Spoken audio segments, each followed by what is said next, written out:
With only 2 returning starters on offense, there's a ton of jobs up for grabs at Tulane. The most important, the battle for starting quarterback.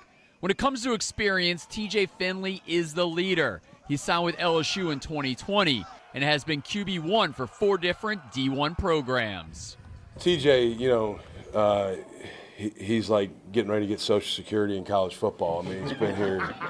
He's been here forever, been in the game forever. I mean, I remember when he went to LSU. I remember him in high school. TJ's really got arm talent. Like, he's got a big arm. He can throw it a mile. He's got a ton of experience. There's no substitute for the amount of football he's played. You could look at him being at 4 schools either way you want to. Some people will say, well, that's the crazy part of the game now. But I'll say this about him. He's been a starter at every school he's been at some point. Finley put himself on the football map at Ponchatoula.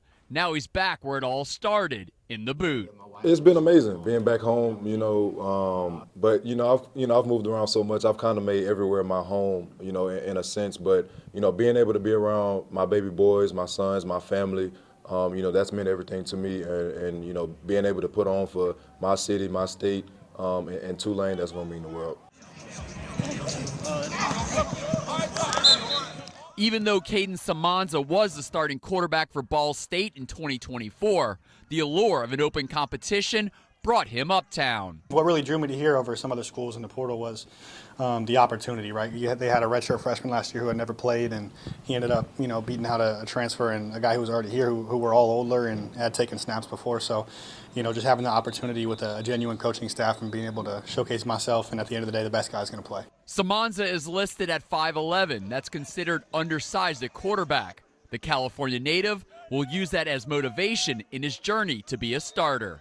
Oh, absolutely. That's been a thing for me, since high school recruiting. I've always been told that I'm too short. I can never play at the Division I level, and I've done it before, and making a little bit of a jump. It's a little bit better conference over here, and I'm just excited to keep proving everybody wrong. Instinctive, has a knack for how to operate.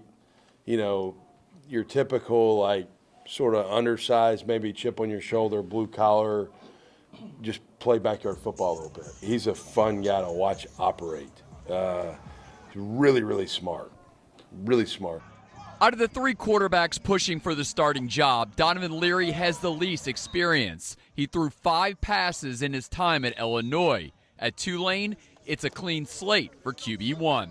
I was looking for the best opportunity for me to come in, compete for a job where I can just thrive. And as soon as I came here on my official visit in the transfer portal, Coach Summerall and Coach Craddock were so easygoing with me and open. They told me hey, we lost some cute quarterbacks in the room. We're going to have to bring some guys in. But I think the one thing that sold me was they said to me, the best guy is going to play. No matter what, we don't care about NIL, who's coming from where, who's played, the best guy will play. And I thought, if that's the case, then, this is the best opportunity for me. TJ Finley, Semonza, and Leary have only been at Tulane for 2 months, but the synergy is starting to form in the QB room. We had an early morning meeting, and my car wasn't here yet. And I was like, Coach, I don't have a car. And TJ right away was like, hey, I'll come pick you up. And it was just so eager, to get to know each other. And I feel like we're creating a great relationship. If you see us out on the field, I'm messing with TJ or he's messing with me, and Caden's the same way. Leary's brother Devin plays quarterback in the NFL. He was drafted in 2024 by the Baltimore Ravens. Garland Gillen, Fox 8, Local First.